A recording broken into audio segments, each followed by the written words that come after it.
what's going to happen from that one. Jaya Radha Madhava Kunja Bihari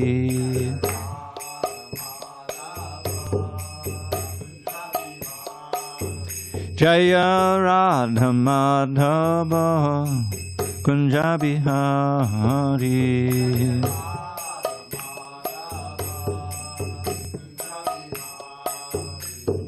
Gopi Janavallabha Girivaradhari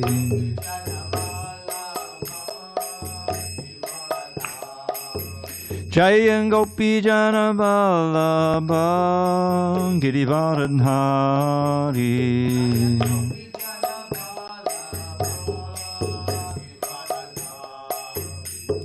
Yashodanandana Brajajana Ranjana Yashodanandana Brajajana Ranjana Yamuna Tiravanachari Yamuna Tiravanachari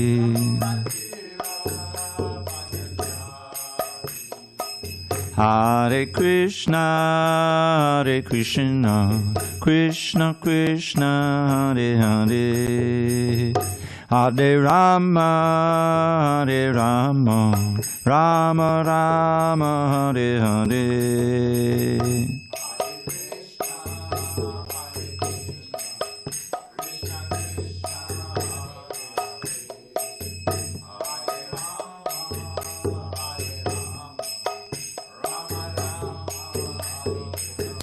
Hare Krishna, Hare Krishna,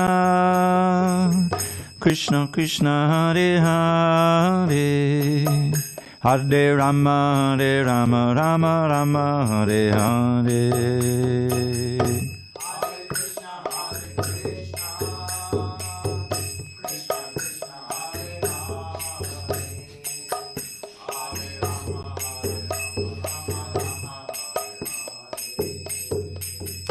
Hare Krishna, Hare Krishna, Krishna Krishna, Hare Hare, Hare Rama, Hare Rama, Rama Rama, Hare Hare.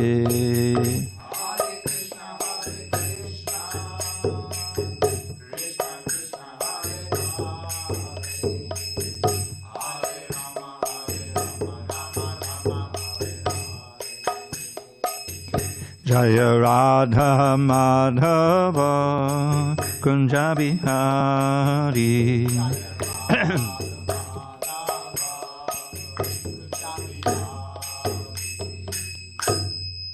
Jai Om Vishnupad Paramahamsa Padavajikacharya Ashtottara Sri Srimad Divine Grace Srila A.C. Bhaktivedanta Swami Prabhupada Ki Jai ISKCON BBT Founder Acharya Srila Prabhupada Ki Jai Jai Om Vishnupad Paramahamsa Padavajikacharya Ashtottara Sri Srimad Divine Grace Srila Bhakti Siddhanta Saraswati Thakur Ki Jai Ananta Koti Vaishnavini Ki Jai Namacharya Srila Haridas Thakur Ki Jai Srimad Bhagavad Gita Ki Jai Samaveda Bhaktivinoda Ki Jai.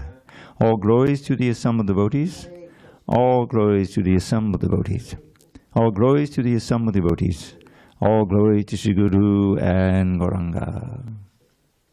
So in the confusion of having to put everything out, I left my bag hanging on this wall over there. So. Boy, if you hadn't decided to come tonight, it would just be me and Chad. And the YouTube contingent.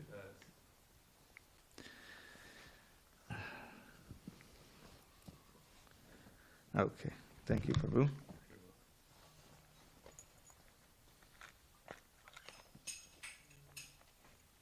All right, a little behind, but so it is tonight. Om Namo Bhagavate Vāsudevaya. Om Namo Bhagavate Vāsudevaya. Om Namo Bhagavate Vāsudevaya.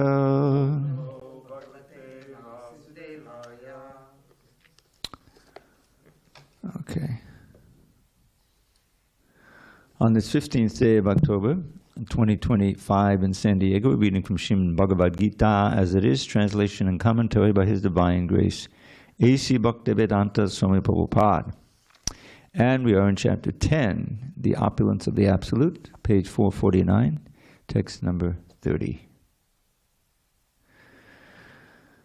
Paladash Chasmi Daityanam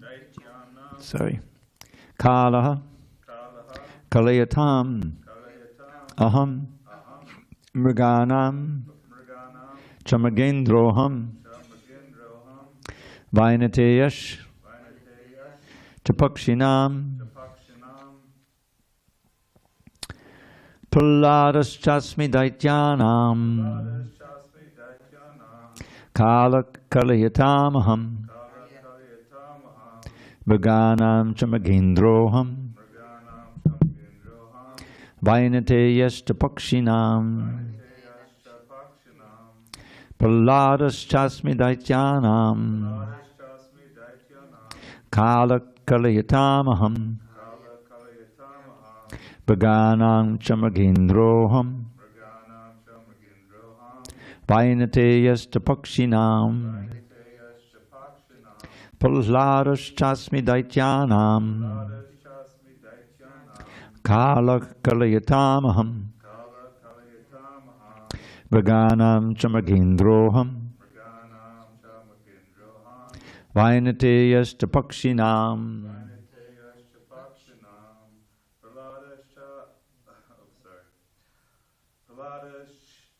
Chasmi Prahladas Chasmi Daityanam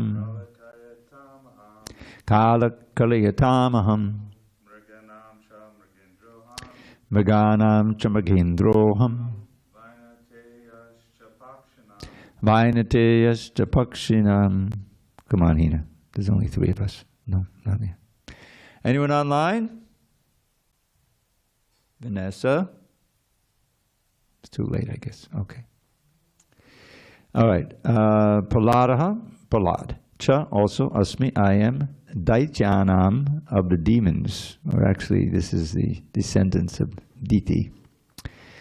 Kalaha, time. Kalayatam, of subduers. Aham, I am. Bhaganam, of animals. Cha, and Mriga Indraha, the lion. Aham, I am. Vainateyaha, Garuda. Cha, also. Pakshinam, of birds. Translation now, there's a little difference in the translation here. Of the descendants of Diti, I am the devoted Prahlad. Among subduers, I am time. Among beasts, I am the lion. And among birds, I am Garuda. Purport.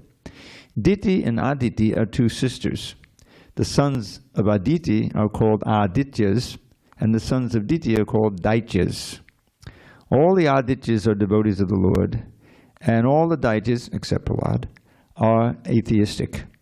Although Prahlad was born in the family of the Daityas, he was a great devotee from his childhood. Because of his devotional service and godly nature, he is considered to be a representative of Krishna. There are many subduing principles, but time wears down all things in the material universe, and so represents Krishna.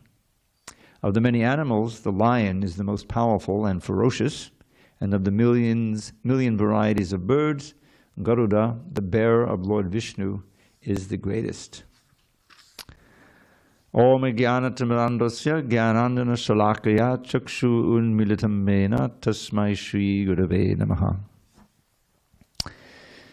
So again, what is Krishna doing here? He's as in other chapters, he's giving us ways that we can think of him through things that are commonly known. Now, this is, of course, the Vedic culture, so we don't know all these things, but I think at this point we probably do know what kind time is, certainly, what Prahlad is, what the lions are, and Garuda. So Prahlad is a Daitya, but he's not a demon, obviously, just the opposite. Daitya simply means the son of, or descendant of Diti. And we have so much about different descendants of Diti, because Prahlāda, of course, is the most famous, but he has a whole generation coming after him. I was just reading the Krishna book, what's his name? He was the father of Uśanā, and Aniruddha snuck into the temple and started into the house, the palace, and started having an affair with Uśanā. You remember? What is it? Bāṇasura, thank you. Bāṇasura. Bāṇa means arms. He ended up with a lot of arms. And he was the devotee of Shiva. And he had 1,000 arms, and he played 500 drums with those arms, very skillfully, in unison. And of course, Shiva likes to dance. And so he appreciated that, so he was favorable toward Bāṇasura. So Bāṇasura was just like Bali. We had this whole thing with Bali and Vāmanadeva. So Bali was also a descendant of Prahlāda. And his devotion was pretty thinly covered. When he got a chance, he offered Vāmanadeva charity. Vāmanadeva was Krishna, is an incarnation of Krishna, of course. He was just a little diminutive brahmachari boy. He took that role, that disguise. And then Bali had conquered the whole universe, and the demigods were all scattered. And Mother Aditi, remember, she's the mother of the demigods. She was very upset. Her sons were not even around. So she asked her exalted husband, Kashyapa, to give her some sacrifices she could perform to ameliorate the situation. So he gave her this payo vrata. You drink only milk for 12 days and subsist on that, and all kinds of mantras and things to do. So she did that very nicely, and then Narayan appears, and he agrees to come as her son. So he comes as Vāmanadeva. He was disguised. He didn't look to be God at that point. And very attractive. So he was then offered so many exalted. They realized he was God, so they gave various gifts. And then he was this small brahmachari Brahman, walked off to the planet. He went to the planet of Bali, and he was performing this big sacrifice. He had his guru. You remember his guru's name? Shukracharya.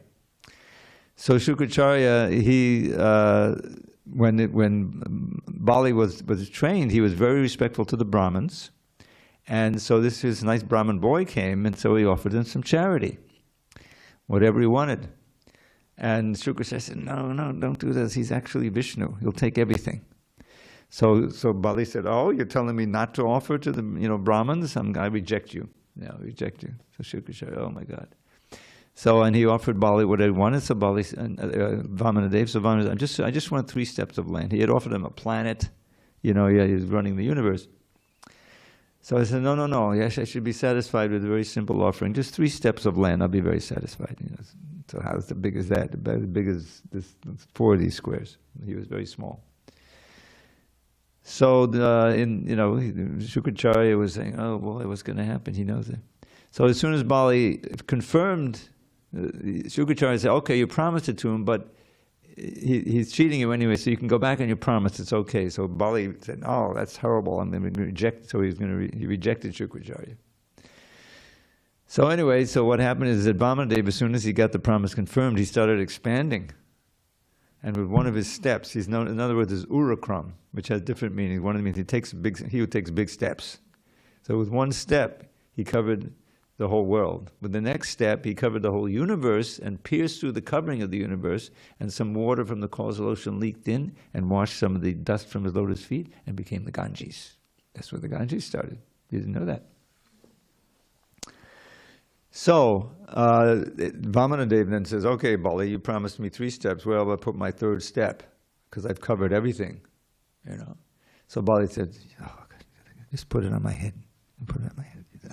So by doing that, he became a Mahajan. His real devotional mood was revealed, because he's descendant of Prahlāda, the great Prahlāda. Well, Bali became famous. Then, of course, then the strange thing happened, and Vāmanadeva arrested him, and he went down to Sutala, which is kind of a lower planet. But Vāmana said, "Don't worry, I'm going to be your doorkeeper. I'll be with you the whole time." And afterward, Bali went thousands of years. He was down there, and then he became not the Indra, but the Indra. He became the Indra for the next Manvantara. The present Manvantara is by Vṛṣṇi Manu, and then the next one, Bali, thousands of years, he'll take over the universe. So that's and Prahlāda also shows up. He comes down, and when Bali's arrested and everything, and he's encouraging him, "Don't worry, everything's going to be all right." So Prahlāda is a Daitya, but he's not a demon, obviously. And so that brings up this one of our ladies here who has the name Dhanavari. I just saw they were mentioning her in the email. Dhanavari with DH means Dhana is the whole different meaning, but Dana means gift, or in this case, Dhanava means another race of demons. So Ari means enemy. So she's the servant of the enemy of the demons. But she's not Dhanavari Devi Dasi. You have to. The Devi comes in because many of the ladies are getting the names in relation to Radharani or Lalita or whatever, someday. So then you have Devi, but not Dhanavari. Dhanavari is a name for Krishna, the enemy of the Dhanavas or the demons, you see. So anyway, we should remember that. There's some ladies like Govinda Dasi. She's not Govinda Devi Dasi, she's Govinda Dasi. Anyhow, that's neither here nor there. All right, so Krishna is saying all, and the other thing is time. Now this is one of the 2 or 3 places that Krishna says, "I am time," in the Bhagavad Gita. Kalo, most famous in the next chapter, the end, in the universal form, he's frightened Arjuna. If you read the chapter, Arjuna says, "This is not the Krishna I knew." Many of the enemies are being chewed to death in his mouth, and he's the destroyer of everything. So finally, Arjuna, he's trembling on the chariot and says, "Who are you anyway?" So famously, he answers, "Kalos miloka kshayakrit pravidho." This is a famous verse made famous in the movie, which I didn't see, but I heard about, which was about the making of the atom bomb recently, because Oppenheimer was a reader of the Bhagavad Gita. In fact, I saw a picture in Time magazine or something, or one of the magazines, of his bed, and next to his bed, he has a little figure of Krishna there. I don't know if he had the flute and everything, but so he famously quoted that verse, that line, when he saw the first atom bomb blow up in Alamogordo, 1945. And he remembered that verse and said, "Kalu, I am the great destroyer." Because Krishna says, "I am time, I am the destroyer of everything. I've come to destroy everybody." So time is so powerful. And here the word Kaliyatam is used, right? Which means the controller, the subduer, Of subduers, I am time, because time ultimately wins out, everything is destroyed. So we have to use time very nicely. That's a devotee. He doesn't waste any time. Every moment because you can die at any time. And then you have to go to your next incarnation, whatever it may be. But don't worry, whatever we've done in Krishna consciousness, we're definitely guaranteed to have human body and to take up Krishna consciousness our next life. And we can go back to Godhead this time. It could be our last life if we get it. No, you can do it. You can. You have to chant and hear. All right, there are no questions. We'll move on. Krishna goes on in the same vein.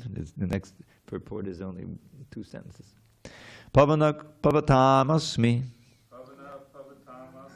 Rama shastrabratamaham Jashanam makaraschasmi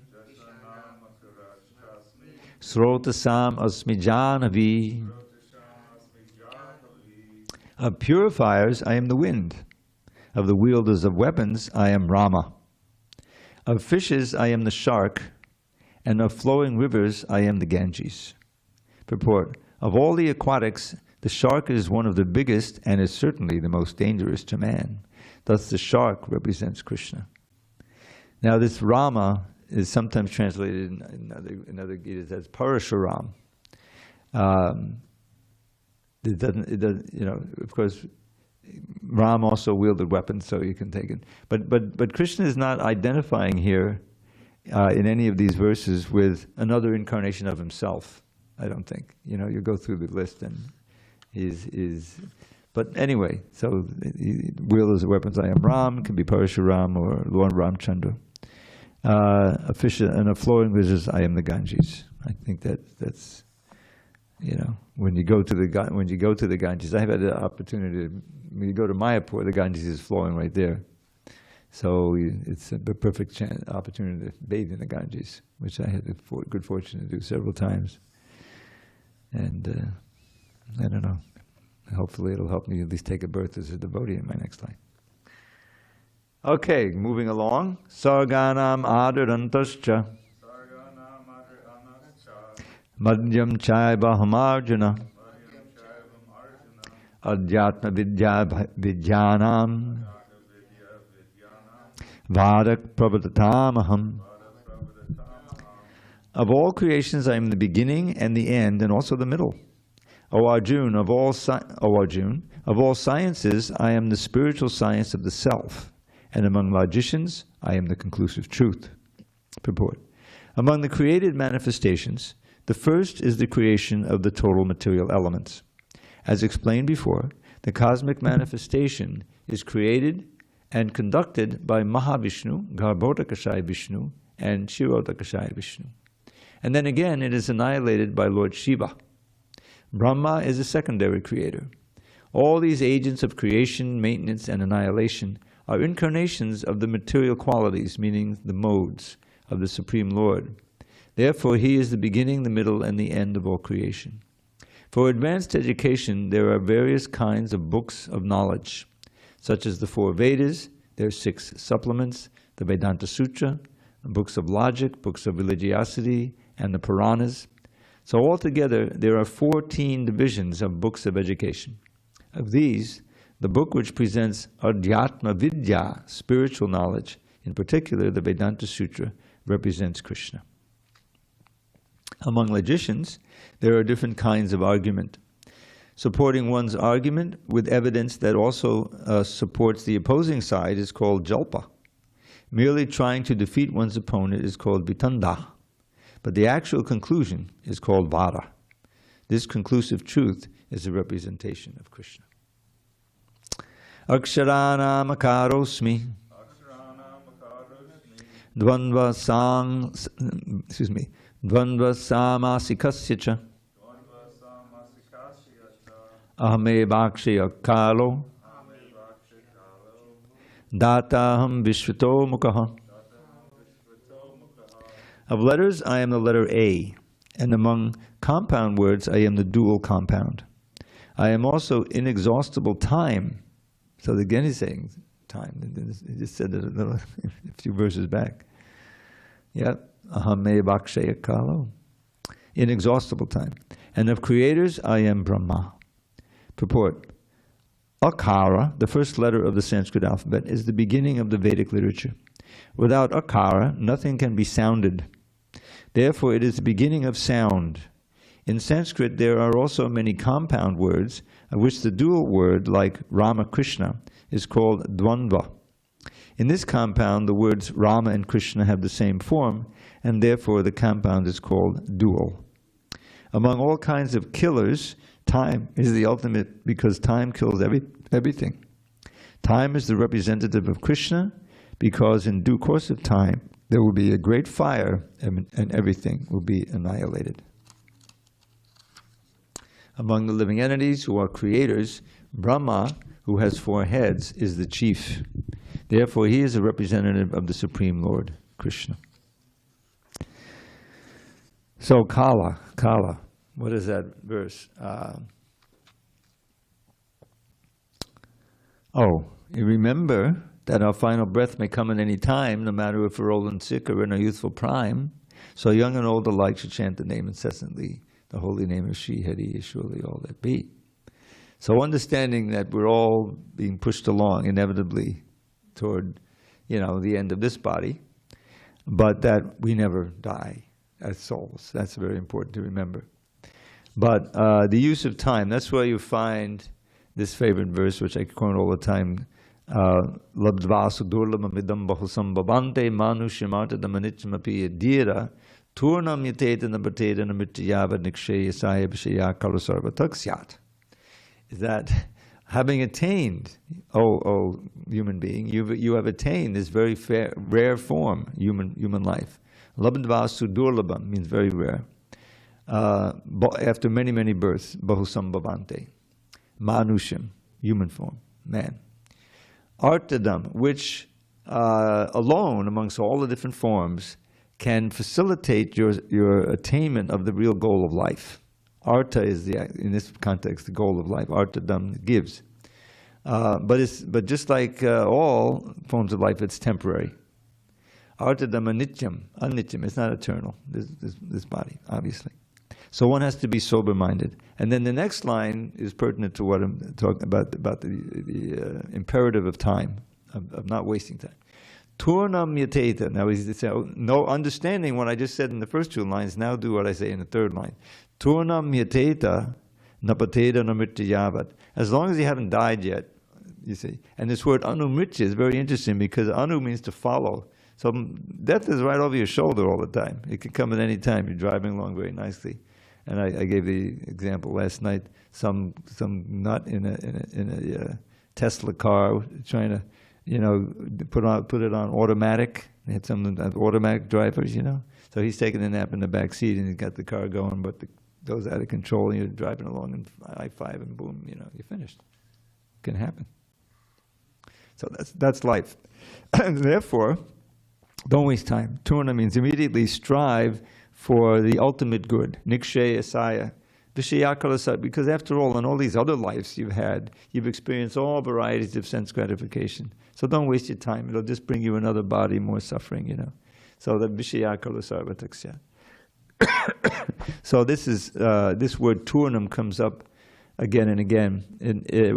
Specifically, I recall it in the songs of the Six Goswami song. It says, Chakva turnam. So after the Goswamis, specifically Rupa and Sanatan, had met Lord Chaitanya, they were the right and left hand of the government, the finance minister and the prime minister. So it says, they immediately gave it up. Haribol, welcome. So show her the page. You can sit there and she'll show you the page number. So Tyakta means they gave up. What did they give up? Ashesha Mandala Patisheni. Endless. They were super wealthy. When Rupa Goswami cashed out, and surrendered to Lord, he ended up with a boatload full of gold. You know how much gold is? It's more than $4,000 an ounce.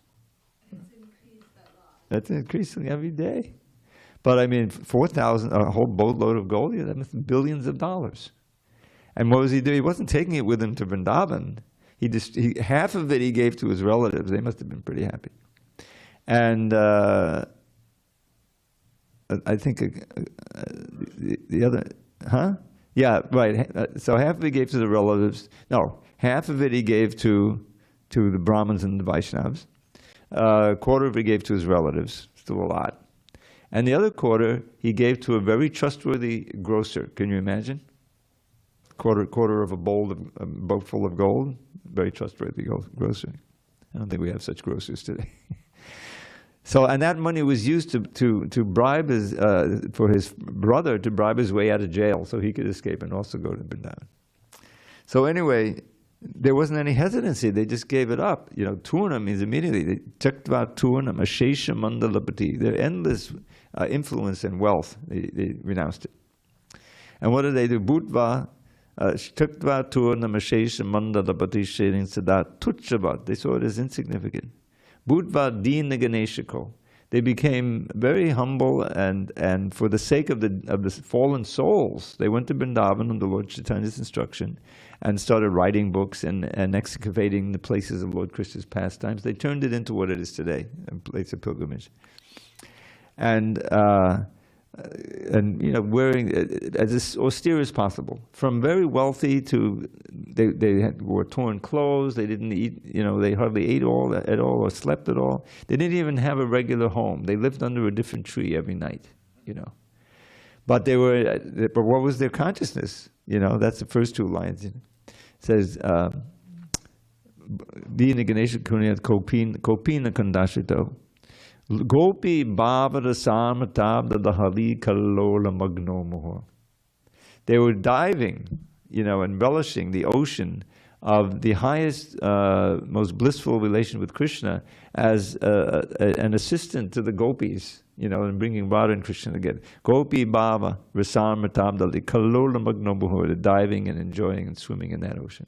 So they gave up the material wealth for infinitely more spiritual wealth. But the key word was turnam. They didn't hesitate. They said, should I, shouldn't I? You know, it's pretty. Things are going pretty good. No. They immediately surrendered to Lord Chaitanya. I'm out of here. You know, it dissolved. So we can't imitate that, but we need to, you know, imbibe the spirit. At least meditate on it and understand that time is moving us along.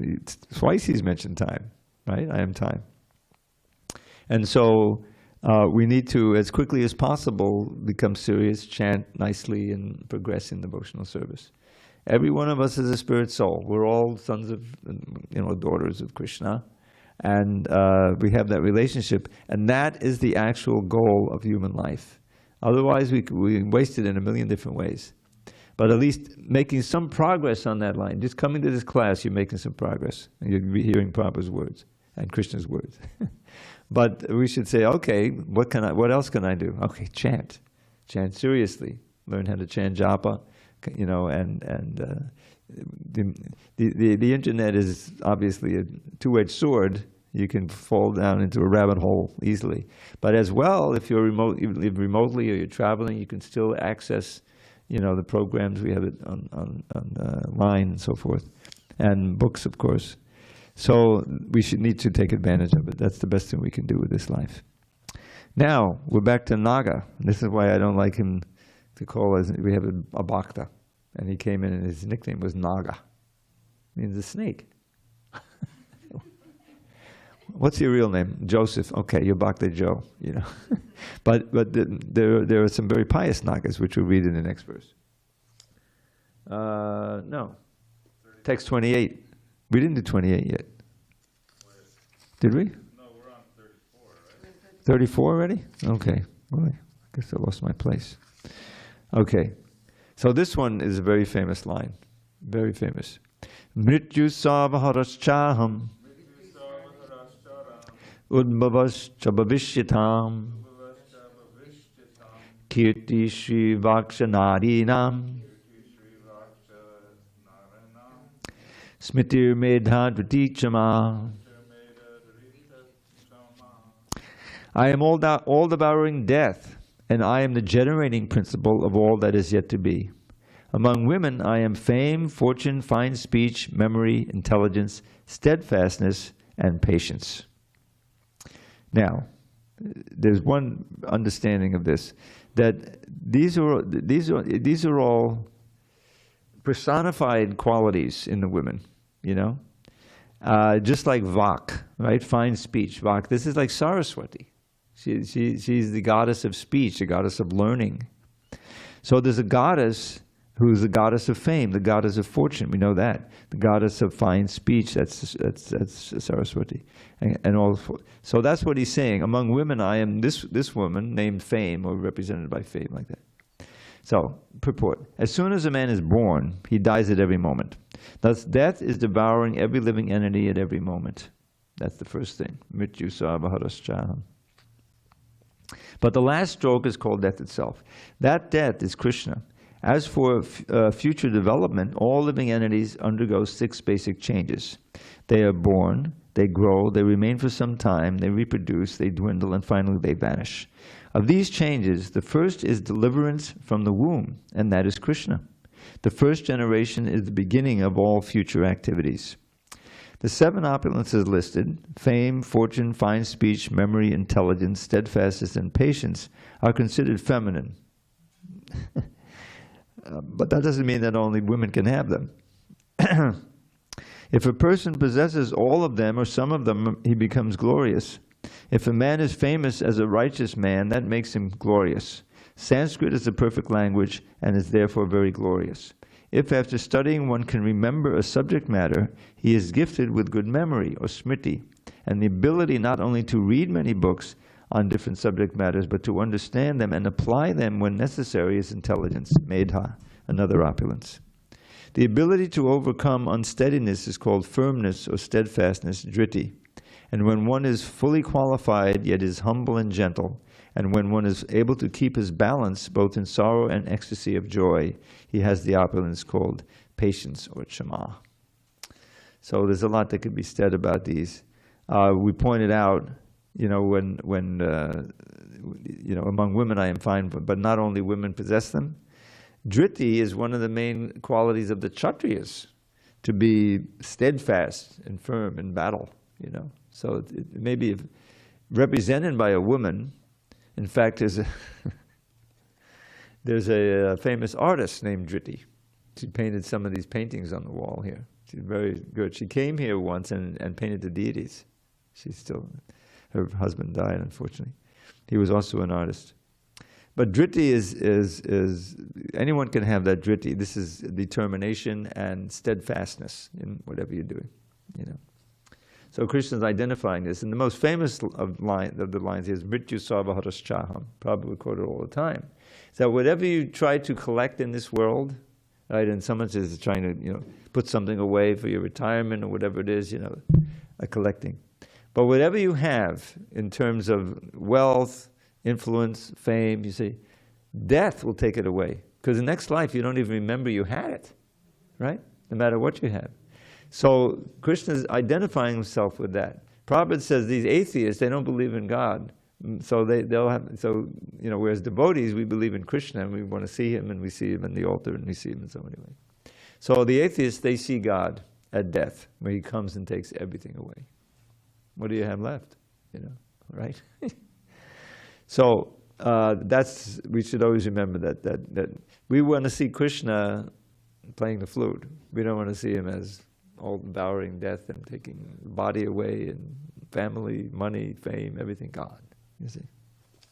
So devotees simply, we were reading, we were seeing that movie. There's an excellent. I don't know if you get the news. You get the newsletter that we sent. So there was a special newsletter that's sent out about the showing of a YouTube thing, and it was special remembrances of Prabhupada by those who were there right near the end and with him, because his disappearance anniversary is coming up. It was very moving, and you could see that Prabhupada was so wealthy, he was going to lose the body, but he had all these devotees. And he had, his love for Krishna, constant remembrance of Krishna. So he was peaceful. It was amazing. He practically didn't eat for months. He became very emaciated, but he was still meeting with devotees and moving devotees. I wasn't able to be there, although I was trying to be there. Prabhupada, he left on the 14th of November 1977, and I was with another devotee. We were on our way to Vrindavan. We took off maybe on the 10th or something, and it usually takes about 2 days. We would have got there. We would have missed it actually. Maybe we left on the 8th, but there was a bomb scare on the plane, and so instead of landing in Heathrow and getting a connection to Delhi, we landed in Shannon Airport in Ireland, where that's a hotel room, and for 24 hours they searched that plane, didn't find anything. But we missed our connection, so we ended up coming late. And when we landed in Bombay, actually we were going to Bombay, one devotee couldn't even speak. He just showed us the telegram that had come from Vrindavan, that Prabhupada had left his body. Anyway, It was quite a time. All right, let's do another one. We were approaching the end of this chapter. Brihat Samatata Samnam Gayatri Chandasamaham Masana Margashirshoham Ritunam Kusumakaraha. Of the hymns in the Sama Veda, I am the Brihat Sama, and of poetry, I am the Gayatri. Of months, I am Margashirsha, November, December, and of seasons, I am flower-bearing spring. Purport. It has already been explained by the Lord that amongst all the Vedas, He is the Sama Veda. The Sama Veda is rich with beautiful songs played by the various demigods. One of these songs is the Brihat Sama, which has an exquisite melody and is sung at midnight. In Sanskrit, there are definite rules that regulate poetry. Rhyme and meter are not written whimsically, as in much modern poetry. Amongst the regulated poetry, the Gayatri mantra, which is chanted by the duly qualified Brahmins, is the most prominent. The Gayatri mantra is mentioned in the Srimad Bhagavatam. Because the Gayatri mantra is especially meant for God realization, it represents the Supreme Lord. This mantra is meant for spiritually advanced people, and when one attains success in chanting it, he can enter into the transcendental position of the Lord. One must first acquire the qualities of the perfectly situated person, the qualities of goodness according to the laws of material nature, in order to chant the Gayatri mantra. The Gayatri mantra is very important in Vedic civilization and is considered to be the sound incarnation of Brahman. Brahma is its initiator, Lord Brahma, and it is passed down from him in disciplic succession. The month of November-December is considered the best of all months, because in India, grains are collected from the fields at this time, and the people become very happy. Of course, spring is a season universally liked because it is neither too hot nor too cold, and the flowers and trees blossom and flourish. In spring, there are also many ceremonies commemorating Krishna's pastimes. Therefore, this is considered to be the most joyful of all seasons, and it is the representative of the Supreme Lord Krishna. Seasons and flower-bearing spring. Yes. Okay, so we mentioned the definite rules that regulate poetry. So I'll give you a sample of some Sanskrit poetry, and you don't, even if you don't know the meaning, you can sense the rhythm and the euphony. So this is a wonderful verse that I've shared before from the Govinda Lilamrita, and it's a meditation on Krishna coming back from Vrindavan. And you've heard this before.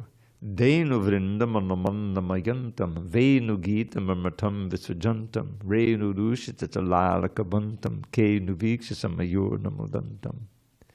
So Denu means cows, Vrinda means herds. So he's Denu anamandamayantam. He's walking very leisurely behind the cows, coming back to Vrindavan. Denu vrindam anamandamayantam venu gitam, the song of the flute. Nectarian, amritam visrajantam. Hare Krishna. We ask if you don't go get on the phone. Sorry. It's a little distracting.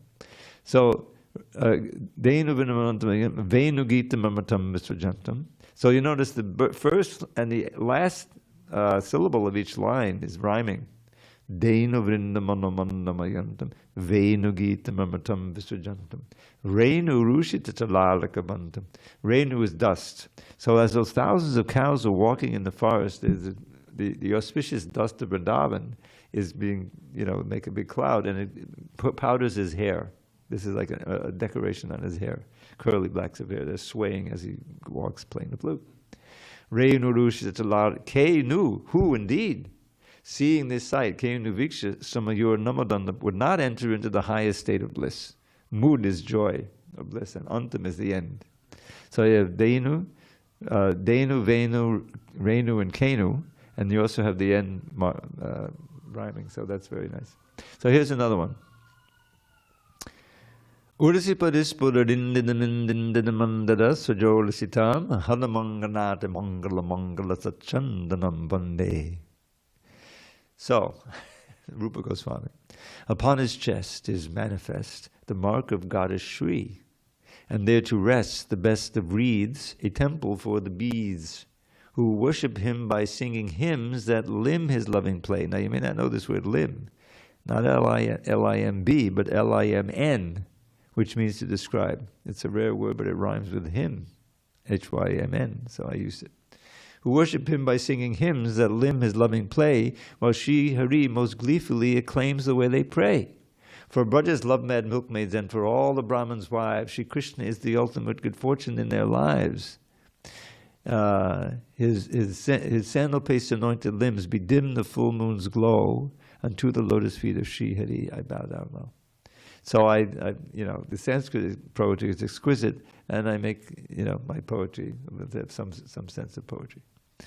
But the Sanskrit is just filled with it. The whole Bhagavatam. Even those who don't believe in God, they recognize the exquisite poetry in the Srimad Bhagavatam. Especially you have the songs of the gopis. In the 21st chapter, the 30th chapter, the 35th chapter, and the 35th. Then there's one more chapter, and each one of them is filled with beautiful verses and beautiful thoughts and emotions. It's all there. The powerful. So Sanskrit is a wonderful language, and here Prabhupada has said that the Samaveda in Sanskrit, definite rules to regulate poetry, rhyme, and meter are not written whimsically. So, and Prabhupada has given us a chance. You will not find. You may go through this Gita, that Gita, this book, but they'll never give the word-by-word meanings. Practically never. I've seen it because it's time-consuming. It's demanding, and it increases the size of the book and increases the work and everything. But that allows us to actually relish the Sanskrit and learn what it means. And, so Prabhupada took the trouble. Very merciful. All right, let's do one more, then we'll have a little more poetry. So now, Dyutam Chalayatam-asmi, Tejas Tejas Phanamaham, Jayosmi Vivasayosmi, Sattvam Sattvatamaham. I am also the gambling of cheats, and of the splendid I am the splendor. I am victory, I am adventure, and I am the strength of the strong. Purport.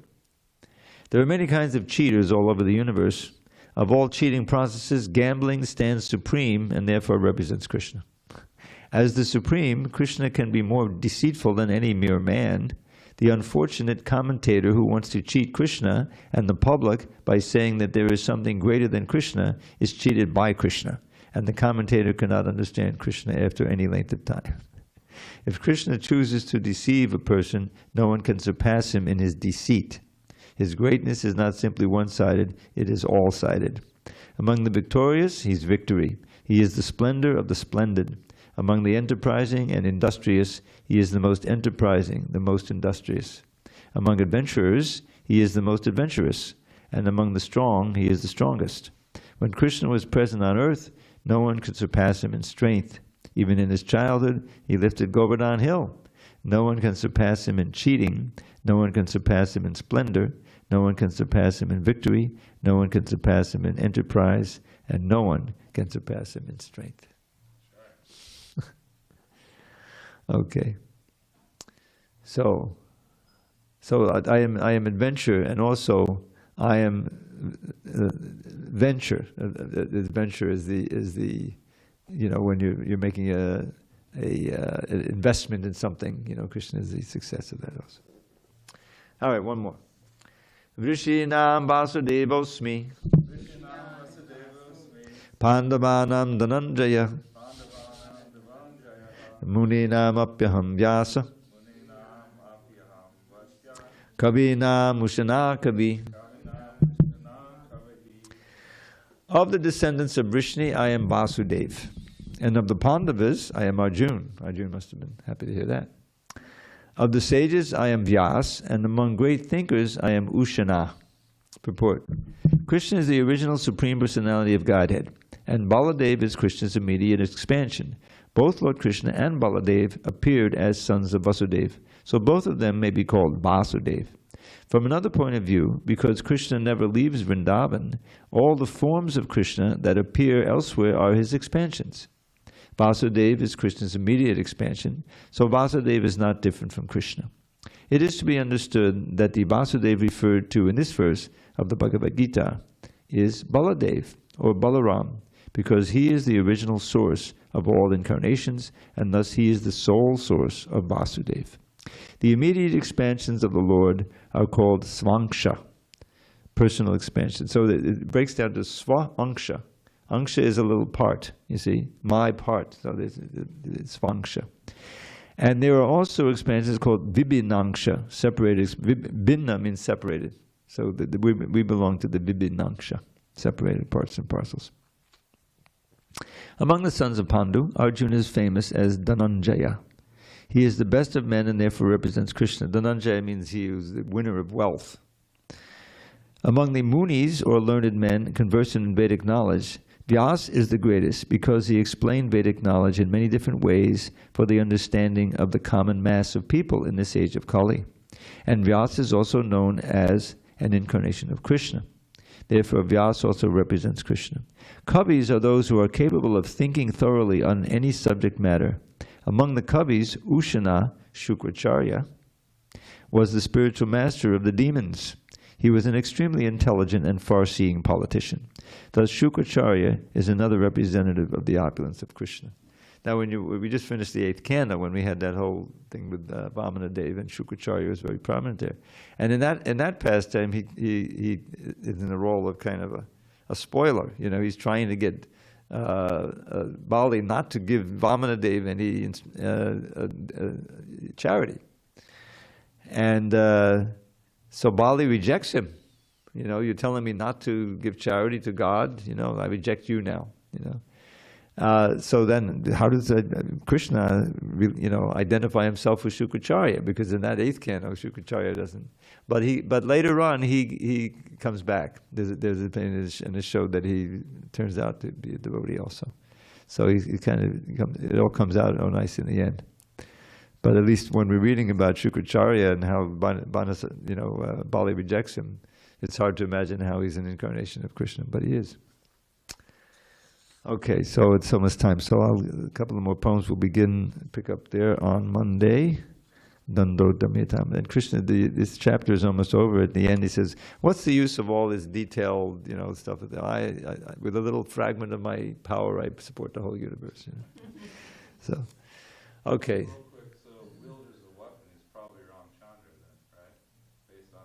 Yeah, exactly. Yeah. So, since this Govardhan Puja is coming up, I'll give you a little poem about Govardhan Puja. Vrindavan's rivers, lakes, and this is a different thing. When Krishna stopped King Indra's sacrifice, that monarch of the heavens threw a fit. Those cowards took that foolish boy's advice. Such insolence I never shall permit. So Indra sent the clouds of devastation to pour down catastrophic hail and rain with lightning, thunder, winds without cessation. The cowards called to Krishna in their pain. To show his coward friends his boundless love and crush King Indra's pride for his own good, Sri Krishna lifted Govardhan above and saved his friends while 'neath the hill they stood. So there you have that. Okay, we have time for one more. All right, so this is a prayer to have the lotus of Krishna's beautiful face eternally growing within the lake of one's heart. Okay? So I'll give you a beautiful Sanskrit. Rupa Goswami. Smita duchi makadanda syandi bhaktra ravindam tavapada padahangsan vishta gandham mukunda viduchita pashupari neta saranga rangam mamadidiyata dage sangamangi karotu. From the lotus of your face, dear Lord, trickles forth the luscious nectar of the beauty of your smile.